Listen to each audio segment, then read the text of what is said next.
For the entire history of space exploration, there has been one part of our own sun that no human instrument had ever looked at directly. Not the surface, not the corona, not even the far side, which we've mapped for decades, the poles.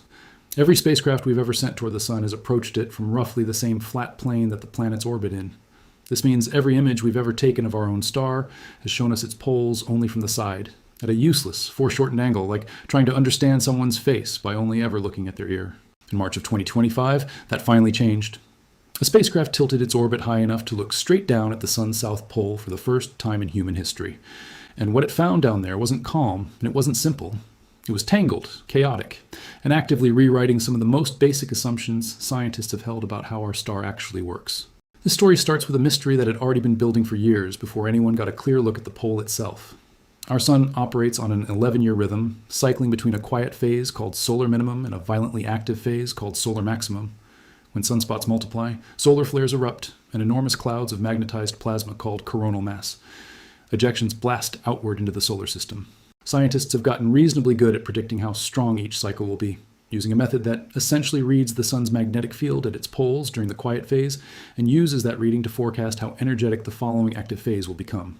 In 2019, a panel of NASA and NOAA scientists ran this forecast for the cycle we're currently living through, cycle 25, and predicted something unremarkable: a weak solar maximum, continuing a trend of several progressively weaker cycles in a row. That prediction turned out to be significantly wrong. By August 2024, observers were counting over 200 sunspots in a single month, nearly double what the official forecast had called for, and the highest sunspot count in more than 2 decades. Auroras appeared as far south as the Florida Keys and the Bahamas, among the most powerful displays recorded in the past 500 years. Something had clearly thrown off the prediction, and scientists wanted to understand exactly what. The first clue turned up not in space, but in the instruments themselves. Researchers at the National Solar Observatory built a detailed virtual model of the primary instrument used to measure the sun's polar magnetic field, an instrument aboard NASA's Solar Dynamics Observatory called the Helioseismic and Magnetic Imager. When they ran synthetic magnetic field data through that virtual model to see how accurately it should be capturing real conditions, they found something concerning. The real instrument appeared to be detecting only about half of the sun's actual magnetic field strength at the poles. If true, this meant an entire generation of solar cycle forecasts had been built on measurements that were systematically underestimating one of their most important inputs from the very beginning. But underestimated instruments alone didn't fully explain why cycle 25 ran as hot as it did. That pushed researchers to re-examine something even more fundamental, where physically, inside the sun, its magnetic engine actually lives. For decades, the leading theory placed the sun's magnetic dynamo, the process that generates its entire magnetic field, in a thin layer more than 200,000 kilometers beneath the visible surface. A boundary region where different layers of the sun rotate at different speeds and wind up magnetic field lines like tightening springs. It's a tidy, well-established picture, taught for years as essentially settled science. Then, in 2024, a team of researchers spanning MIT, Northwestern, the University of Edinburgh, and other institutions ran the most detailed solar simulations ever attempted on a NASA supercomputer. And their results pointed somewhere else entirely. A dynamo operating much closer to the surface at a depth of roughly 32,000 kilometers, driven by a turbulent instability that occurs when a weak magnetic field connects 2 layers of plasma spinning at different rates, amplifying their differences instead of smoothing them out. If this near-surface model holds up, it would help explain something the old deep dynamo theory never accounted for very well: why consecutive solar cycles can vary so dramatically in strength from one to the next. Testing ideas like this from Earth, using only indirect measurements taken millions of kilometers downstream from where the actual physics happens, has real limits. So, in 2018, NASA launched something built to go get the answers directly: the Parker Solar Probe, named for the physicist Eugene Parker, who, in 1988, proposed a radical and, at the time, widely dismissed idea. Parker argued that the churning, boiling convective cells on the sun's surface don't just open and close magnetic field lines extending into the corona, they twist and tangle them, building up stored magnetic energy until the field lines snap and reconnect, releasing that energy as heat. For years, this idea sat on the fringes of solar physics. Then a spacecraft bearing his name flew directly into the environment he had theorized about and began finding exactly the kind of evidence he had predicted decades earlier. On Christmas Eve of 2024, the Parker Solar Probe made its closest approach ever to the sun, skimming through the corona roughly 6 million kilometers above the surface at nearly 700,000 kilometers per hour, making it, at that moment, the fastest human-made object ever built. Speed records aside, What the probe actually measured on that pass, and across dozens of earlier orbits, helped resolve a genuine decades-old puzzle. Why the corona, the sun's outer atmosphere, runs dramatically hotter than the surface itself. The visible surface of the sun sits at roughly 5,500 degrees Celsius, while the corona above it somehow reaches temperatures from 1 million all the way up to 10 million degrees, a scientific paradox that had never been fully explained.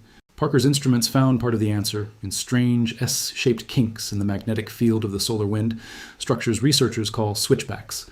Thought to form when closed, magnetic loops on the surface collide and reconnect with open magnetic field lines extending outward. Those reconnection events release bursts of heat and fling material outward, warming the corona and accelerating the particles that eventually become the solar wind streaming across the solar system, a mechanism that lines up remarkably well with what Parker theorized nearly 40 years earlier, using nothing but reasoning and mathematics, long before any spacecraft could check his work directly. The probe also caught something during that same December flyby that overturned a basic assumption about how coronal mass ejections behave. Researchers had generally assumed that once ejected material leaves the sun, it simply keeps traveling outward. Parker's instruments instead captured a cloud of solar material blasting outward, curling back on itself, and falling in a genuine U-turn formation back toward the sun. According to NASA researchers studying the data, material that returns like this can subtly alter conditions in the solar atmosphere in ways that influence how later eruptions behave, adding an entirely new layer of complexity to space weather, forecasting that nobody had directly observed in this kind of detail before. All of this, the dynamo depth, the coronal heating mechanism, the returning plasma, came from a spacecraft that largely stays close to the sun's equatorial plane. To actually see what was happening at the source of the sun's magnetic activity, its poles, required a completely different kind of mission, one built specifically to tilt its orbit away from the flat plane every other spacecraft had used. That mission was Solar Orbiter, a joint effort between the European Space Agency and NASA, which used a series of gravity assists from Venus to gradually climb to higher and higher solar latitudes over several years. On March 23, 2025, it finally crossed 17 degrees below the sun's equator, turned its full instrument suite toward the South Pole, and captured the first images ever taken of that region from a genuinely useful viewing angle. What Solar Orbiter found down there turned out to be messier and more revealing than almost anyone expected. The first surprise concerned the pole's magnetic polarity itself. A normal magnet, the kind found in a compass or a refrigerator door, has one clearly defined north pole and one clearly defined south pole. Solar Orbiter's data showed that for a period during solar maximum, the sun's actual south pole doesn't behave that way at all. Both north and south magnetic polarity were present simultaneously in the same region, tangled together in a chaotic, disordered mixture, rather than existing as two clean, separate poles. Out of this magnetic mess, the sun eventually flips its entire global magnetic field, north becoming south and south becoming north, a reversal that happens roughly every 11 years. This means it actually takes 22 years, 2 full solar cycles, for the sun's magnetic field to complete one full round trip back to its original orientation, a longer rhythm scientists refer to as the Hale cycle. The second finding came from an instrument aboard Solar Orbiter called SPICE, the spectral imaging of the coronal environment instrument, which measures the specific wavelengths of light given off by different elements: oxygen, neon, carbon, hydrogen, at different temperatures. It uses that information to track how fast solar material is actually moving in the thin, rapidly heating transition region of the polar atmosphere, where temperatures leap from around 10,000 degrees to hundreds of thousands of degrees over an extremely short distance. By mapping the velocity of that material directly at its source, researchers achieved something that had never been done before, tracing the solar wind back to the literal point on the sun where it originates, rather than only measuring it as an already formed stream millions of kilometers downstream, the way every previous mission had been forced to. The third finding tied everything back to the original mystery of why solar cycle 25 ran so much stronger than predicted. A paper published using Solar Orbiter data in November 2025 found that the magnetic flux left behind by decaying sunspots appears to migrate toward the poles considerably faster than existing models had assumed. This detail matters enormously for forecasting, because the speed and strength of that poleward migration during one cycle directly determines the polar field strength at the following solar minimum, which in turn determines how strong the next solar cycle will be.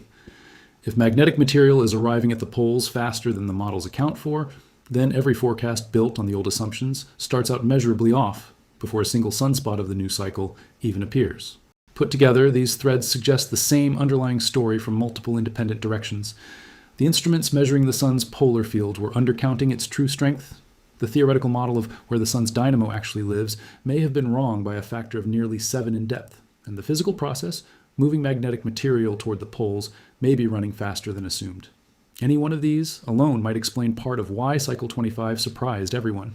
Together, they paint a picture of a forecasting system that needs to be substantially rebuilt using direct polar observations, something that, until March 2025, simply did not exist. None of this is purely academic curiosity either. On May 10, 2024, a powerful geomagnetic storm driven by a coronal mass ejection carrying roughly 1 billion tons of magnetized plasma struck Earth directly, producing auroras visible as far south as the Florida Keys, Mexico's Yucatan Peninsula, and Hawaii. It was the strongest such storm in 21 years, and Japan's RSA satellite happened to be positioned perfectly to record its effects on Earth's protective plasmasphere, the bubble of charged particles surrounding our planet that helps deflect incoming solar material. Researchers led by a team at Nagoya University watched that protective bubble collapse from roughly 44,000 kilometers down to just under 10,000 kilometers in under 9 hours, the lowest altitude ever recorded for its outer boundary. More than 5,000 satellites had to adjust their orbits during the event to avoid atmospheric drag effects strong enough to threaten their positioning, and GPS systems experienced measurable disruptions affecting aviation tracking across multiple continents. Normally, a plasmasphere recovers within a day or two after a storm passes, but this one took more than 4 days. Researchers eventually traced the delay to something called a negative ionospheric storm, and where heating near the poles drags heavier gases up into regions normally dominated by lighter atomic oxygen, disrupting the specific chemical chain reaction that Earth's upper atmosphere relies on to refill the plasmasphere with fresh charged particles. And this is only what a strong but not historically extreme storm can do. In 1859, an event known as the Carrington event struck Earth with enough force that telegraph wires burst into flames, and telegraph operators received shocks from their own equipment. Researchers estimate that an equivalent storm striking the modern United States today could cause between $600 billion and $2.6 trillion in damages, potentially leaving 20 to 40 million Americans without power for anywhere from weeks to, in the most severe damage scenarios, well over a year. It really depends entirely on how quickly damaged transformers and grid infrastructure could be replaced. The most unsettling part is the warning window, the critical detail that determines how dangerous an incoming coronal mass ejection will be. The orientation of its magnetic field relative to Earth's generally can't be measured until the material reaches a gravitationally stable observation point roughly 1.5 million kilometers from Earth, leaving as little as 15 to 60 minutes of advance warning before impact. That narrow warning window is precisely why the newest wave of solar monitoring missions matters so much. In January 2026, NOAA's dedicated space weather satellite arrived at that same observation point to provide continuous, real-time measurements of the solar wind and incoming magnetic field orientation, joining NASA's Interstellar Mapping and Acceleration probe, already stationed nearby, gathering data intended to improve forecasts of how space storms develop and dissipate. A more ambitious mission, expected to launch in 2031, will position itself entirely off to the side of the Earth-Sun line. This will allow it to observe active regions on the Sun rotating into view before they ever face Earth directly, potentially extending warning times from a scramble of minutes to a genuine window of days. Solar Cycle 25 is still not finished revealing what it has to teach us, and the next cycle, expected to begin sometime between 2029 and 2032, will arrive with an entirely different generation of instruments watching. For the first time in history, spacecraft already know how to look the Sun's poles directly in the eye rather than squinting at them from the side.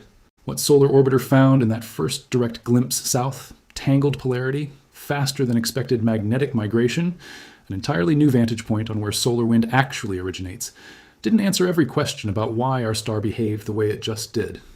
But it did something arguably more valuable. It proved that an entire region of our own sun, hiding in plain sight for the whole of human history, had simply never been looked at properly, and that once we finally did, it looked nothing like the simple, orderly diagrams in the textbooks. It looked exactly like what it actually is, the messy, churning source of the most powerful natural force in our entire solar system.